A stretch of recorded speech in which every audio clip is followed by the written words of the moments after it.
کہ پاکستان میں ہونے والی دہشت گردی میں جو ہے ہندوستان ملوث ہے۔ اس وقت کے جو وزیر دفاع ہے خواجہ آصف صاحب، ان کا بیان جو ہے وہ دنیا بھر میں ان کے بیان کی گونج ہے۔ انہی فوجیوں کے پورتوں کو سلامی کر کے اور چوم چاٹ کر جو ہے نا وہ اقتدار میں آتے ہیں، اپنے مفادات کے لیے، تحفظ کے لیے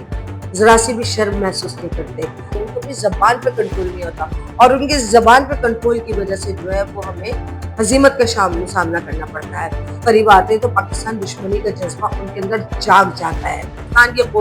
قوم جو ہے وہ ایموشنلی فول ہے، لیکن اگر پاکستانی یا کسی اور ملک نے ہندوستان کو ختم کر دیا تو ہندوستان ایک واحد ہندو ریاست ہے۔ السلام علیکم ناظرین، میں ہوں دردانہ شہاب اور آپ دیکھ رہے ہیں ولاگ ود دردانہ شہاب۔ اس وقت ملک میں جو تازہ ترین صورتحال چل رہی ہے وہ جیسے کہ سب جانتے ہیں پاک بھارت کشیدگی چل رہی ہے، اور جس میں دونوں جانب سے جو ہے وہ بیانات دیے جا رہے ہیں، لیکن الحمدللہ پاکستان کا موقف بہت واضح طور پر دنیا پر جا چکا ہے، اور دنیا نے انڈرسٹینڈ کر لیا ہے کہ یہ ایک جگہ ہمیشہ کی طرح سے ایک جھوٹ کا ڈرامہ ہے جو انہوں نے رچایا ہے، اور ہمیشہ کی طرح سے جب تحقیقات کی جا رہی ہیں، بلکہ ان کے ایک جرنل نے اس بات پر اپنا استعفیٰ بھی دے دیا کہ یہ حکومت کا اپنا رچایا ہوا ڈرامہ ہے جس میں پاکستان کو ایکیوز کیا جا رہا ہے۔ اچھا، یہ تو ہم سب کو پتہ ہے، ہم لوگ جانتے ہیں، اور اس بات کو بہت بخوبی جانتے ہیں کہ انڈیا ہمیشہ سے اسی طرح سے پاکستان کو مورد الزام ٹھہراتا رہا ہے، خود ہی کارروائیاں کر کر کے، اور الحمدللہ پاکستان کو کبھی بھی وہ یہ ثابت نہیں کر سکا کہ انڈیا میں ہونے والی دہشت گردی میں پاکستانی شامل ہے، لیکن پاکستان نے ہمیشہ دنیا کو یہ بتا دیا ہے کہ پاکستان میں ہونے والی دہشت گردی میں جو ہے وہ ہندوستان ملوث ہے، چاہے وہ بلوچستان میں ہو، چاہے وہ خیبر پختونخوا میں ہو، یا پاکستان کے کسی بھی حصے میں کوئی بھی دہشت گردی ہوتی ہے تو اس میں 99.9% جو ہے وہ انڈیا انوالو ہوتا ہے۔ کل D G I S P R نے بھی جو آپ نے پریس بریفنگ دی تو اس میں بھی انہوں نے یہی بتایا، اور انہوں نے جن مجرموں کو پکڑا اور جس طرح سے انہوں ایک پاکستانی سہولت کا ڈیفینیٹلی جب تک آپ کے اندر سے غدار نہ ہو تو اس وقت تک کوئی بھی دشمن آپ پر حاوی نہیں ہو سکتا۔ تو ایک پاکستانی جو تھا وہ ان کا سہولت کار تھا اور جو ان کے مشن کو کامیاب کروانے کی کوشش کر رہا تھا، لیکن اللہ تعالیٰ نے پاکستان کی جو فورسز ہیں اور ہماری جو آئی ایس آئی ہے ان کو اتنا ویژن دیا ہے کہ وہ انہوں نے امیکیبلی جو ہے نہ صرف کارروائی کی، ان سب کو اس پوری چین کو پکڑ لیا۔ ہمارے سیاستدان حکومت میں ہوتے ہیں، اقتدار میں ہوتے ہیں، تو ان کو فوج کے یا پاک فوج کے کسی بھی عمل پر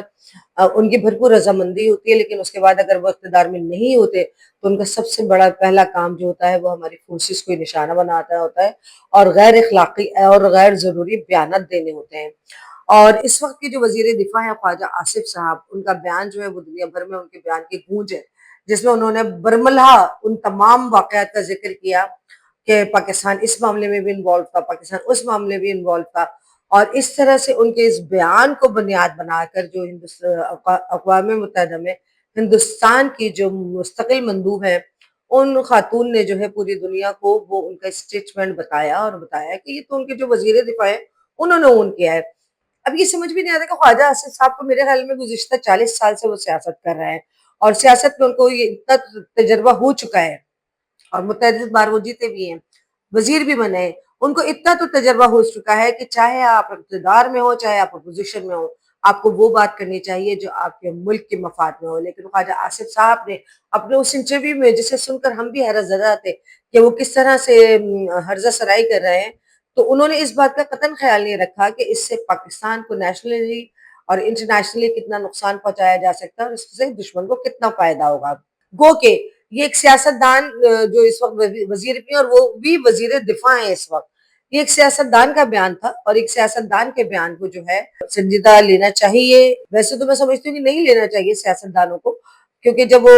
اپوزیشن میں ہوتے ہیں تو بڑا ان کے اندر کا جو ہے نا باغی جاگا ہوا ہوتا ہے، اور جب وہ اقتدار میں ہوتے ہیں تو وہ پھر انہی فوجیوں کے بوٹوں کو سلامی کر کے اور چوم چاٹ کر جو ہے نا وہ اقتدار میں آتے ہیں، اور اسی وجہ سے جو ہے نا میں آتے ہیں، میں اس وجہ سے کہہ رہی ہوں کہ وہ کوشش یہ کرتے ہیں کہ پھر جو بھی ان کے فیور کا ہو، جو بھی ان کے فیور میں بات آ رہی ہو تو وہ اس میں وہ اپنے مفادات کے لیے، تحفظ کے لیے ذرا سی بھی شرم محسوس نہیں کرتے۔ تو میری اس ملک کے تمام سیاستدانوں سے ایک درخواست ہے کہ آپ کا ذاتی اختلاف ہو، آپ کی پارٹی کا ذاتی اختلاف ہو، اداروں سے کچھ بھی ہو سکتا ہے، لیکن کبھی بھی کوئی ایسی بات نہ کی جائے جو ملک کی سلامتی اور ملک کی بقا کے لیے نقصان کا باعث بنے۔ اور یہ ہمیشہ سے تقریباً مسلم لیگ نون کا وتیرہ ہی یہ رہا ہے کہ نواز شریف صاحب جب بھی تھے تو انہوں نے بھی اسی طرح سے نعرے بازیاں لگائی تھی، مجھے کیوں نکالا کا نعرہ لگایا تھا، اس کے بعد انہوں نے جنرل باجوہ صاحب کو ماتون ٹھہرایا تھا، مریم بی بی نے بھی اپنے اسپیچز میں کہا تھا، انہوں نے مطلب ایک مصرع بھی پڑھتے تھے اکثر کہ ڈرتے ہیں بندوقوں والے ایک رہتی لڑکی سے، لیکن آج وہی ادارے کو سپورٹ کر رہے ہیں اور ان کے اسکیم شپ کو کامیاب بنانے کے لیے بھرپور کوشش کر رہے ہیں۔ تو اس لیے آپ جو ہے کبھی بھی پوزیشن میں آنے کے بعد کبھی بھی اپنے اداروں کے خلاف نہیں جانا چاہیے، کیونکہ آپ کے ادارے آپ کی بقا کے ضامن ہیں اور اقتدار آنی جانی چیز ہے۔ آج آپ اقتدار میں، کل آپ اقتدار میں نہیں ہوں گے، اور یہ کسی کا موروثی ورثہ نہیں ہے کہ وہ تاحیات اقتدار میں پر قابض رہے، لیکن ہمارے سیاستدان یہ سمجھتے ہیں اور ان کو اتنا نشہ لگ جاتا ہے اقتدار کا، اور اتنا نشہ لگ جاتا ہے وزارتوں کو، اتنا نشہ لگ جاتا ہے پروٹوکولز کا، کہ وہ یہ چاہتے ہیں کہ وہ تا حیات تا قیامت جو ہے وہ وزارت کے منصب پہ رہیں یا حکومت میں شامل رہیں۔ تو لیکن پاکستان کی سیاست میں انفارچونیٹلی یہ ہوتا ہے ہمیشہ سے، اور اس کے بعد جو ہے پھر وہی لوگ جو ہے جو بیانات دے رہے ہوتے ہیں بڑے سخت اور تنقید والے، پھر اس کے بعد وہی لوگ واہ واہ کر رہے ہوتے ہیں۔ تو اس شرمندگی سے بچنے کے لیے جو آج خواجہ آصف کے بیانات کی وجہ سے شرمندگی پاکستان کو اٹھانی پڑ رہی ہے، تو تمام سیاستدانوں کے لیے یہ ایک سبق ہونا چاہیے۔ میں ہمیشہ پیپلز پارٹی کی اس لیے تعریف کرتی ہوں کہ پیپلز پارٹی جو ہے وہ ہمیشہ اخلاقیات کا خیال رکھتی ہے، چاہے اس کے لیڈر ہوں، چاہے اس کے چیئرمین ہوں، چاہے اس کے کو چیئرمین ہوں، بلاول بھٹو زرداری صاحب ہو، چاہے زرداری صاحب ہو، چاہے اس میں ان کے کوئی بھی پارٹی کا پولیٹیکل لیڈر ہو، وہ کبھی بھی اپنی زبان کو اس طرح سے استعمال نہیں کرتے اپنے اداروں کے خلاف۔ وہ ہمیشہ سے پروٹوکول کا خیال رکھتے ہیں اور ہمیشہ سے اداروں کی عزت کرتے ہیں۔ اسی طرح سے مجھے شکوہ تھوڑا سا تحریک انصاف کی ایک دو بیانات سے، خواتین کے بیانات سے، کہ اس وقت ملک حالت جنگ میں ہے، اس وقت دشمن آپ کے خلاف پرسر پیکار ہے، اس وقت ہمارے ادارے اور ہم سب مل کر اس دشمن کو منہ توڑ جواب دینے کے لیے کوشاں ہیں۔ تو ایسے وقت میں تمام تر اختلافات کو فراموش کر کے صرف پاکستان کی بقا کے لیے اور پاکستان کی سلامتی کے لیے آپ کو اپنے اداروں کے ساتھ کھڑا ہو جانا چاہیے۔ اور یہی وجہ ہے کہ نا، اگر آپ ایک قوم بن کر اپنے اداروں کے ساتھ کھڑے ہوں گے تو کوئی بھی دشمن آپ کے اوپر حاوی نہیں ہو سکتا۔ ہمارے کچھ ناقابل اندیش دوستوں کی وجہ سے، کچھ ایسے دوستوں کی وجہ سے، لوگوں کی وجہ سے، کہ وہ یہ سمجھتے ہیں کہ بس ہم نے تنقید کر دی ہے، ان کو اپنی زبان پہ کنٹرول نہیں ہوتا، اور ان کی زبان پہ کنٹرول کی وجہ سے جو ہے وہ ہمیں ہزیمت کا سامنا کرنا پڑتا ہے۔ اس لیے آپ ہندوستان میں دیکھ لیجیے، ہندوستان میں دیکھیں، وہ ان کے پوزیشن اگر کسی بات پر تنقید کر رہی ہے یا ان کے دیگر لوگ ان پر کسی بات پر تنقید کر رہے ہیں تو وہ جائز تنقید کر رہے ہیں، وہ مودی کے اس ڈرامے کے اوپر تنقید کر رہے ہیں۔ ان سب کو پتا ہے کہ بہار میں الیکشن ہونا ہے اور مودی جو ہے وہ ہندو مسلم کارڈ کو یوٹیلائز کر رہا ہے، اور ہمیشہ سے ہندوستان میں یہ ہوتا ہے کہ جب بھی الیکشن قریب آتے ہیں تو پاکستان دشمنی کا جذبہ ان کے اندر جاگ جاتا ہے، اور اسی جذبے کے تحت پر وہ وننگ پوزیشن حاصل کر لیتے ہیں، کیونکہ ہندوستان کی قوم جو ہے وہ ایموشنلی فول ہے، اپنے ہندوازم کا واسطے دیے جاتے ہیں، اور کہا جاتا ہے کہ اگر کہ مسلمانوں کو ہم نے سپوتاج نہیں کیا، اگر پاکستان کو ہم نے نقصان نہیں پہنچایا تو ہندو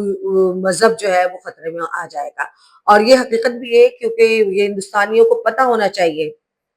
پاکستان واحد مسلم ملک نہیں ہے۔ اگر آپ پاکستان کو ختم کر دیں گے تو پوری دنیا میں جتنے بھی مسلم ممالک ہیں وہاں پہ مسلمان زندہ رہیں گے، لیکن اگر پاکستان یا کسی اور ملک نے ہندوستان کو ختم کر دیا تو ہندوستان ایک واحد ہندو ریاست ہے، اس کے بعد دنیا میں کہیں اور کوئی ہندو ریاست نہیں ہے کہ جو اپنے لیے آواز اٹھا سکے یا کھڑی ہو سکے۔ تو اس لیے ہندوستان کو ہمیشہ سے یہ خدشہ، یا یہ ان کے کہنا چاہیے کہ نفسیات ان کے بیچاروں کی بن گئی ہے کہ وہ ڈر ڈر کے رہتے ہیں، کیونکہ وہ وہاں پہ نعرے لگا رہے ہیں، وہ ان کے بچوں کو بلا کر، ان لوگوں کو بلا کے برین واشنگ کی جاتی ہے کہ ہندوتوا جو ہے وہ خطرے میں ہے، ہندوازم خطرے میں ہے، لو جہاد چل رہا ہے۔ یہ ساری کہانیاں، یہ ساری سٹوریاں وہاں پر چل رہی ہوتی ہیں، ہر وقت چل رہی ہوتی ہے، لیکن وہاں پر بہت سے ایسے اچھے اور سمجھدار ہندو فیملیز ہیں، ہندو لوگ ہیں جو ہر چیز کو سمجھتے ہیں، اور وہ مسلمانوں کے لیے آواز بھی اٹھاتے ہیں، وہ نیوٹرل ہو کر بات کرتے ہیں، کیونکہ ان کو پتا ہے کہ یہ آپ جو ہے مذہب کی بنیاد پر جو ہے ملک کو تقسیم نہیں کر سکتے، کیونکہ جتنا ہندوستان میں رہنے والے ہندو کا حق ہے ہندوستان پر، اتنے ہندوستان میں رہنے والے مسلمان کا بھی حق ہے ہندوستان پر۔ اور رہی پاکستان کی بات، تو پاکستان کے آپ کیا سمجھتے ہیں کہ پاکستان اتنا کمزور ملک ہے کہ آپ کی اس قسم کی فضول اعلانات سے، آپ کے اس قسم کے فضول بیانات سے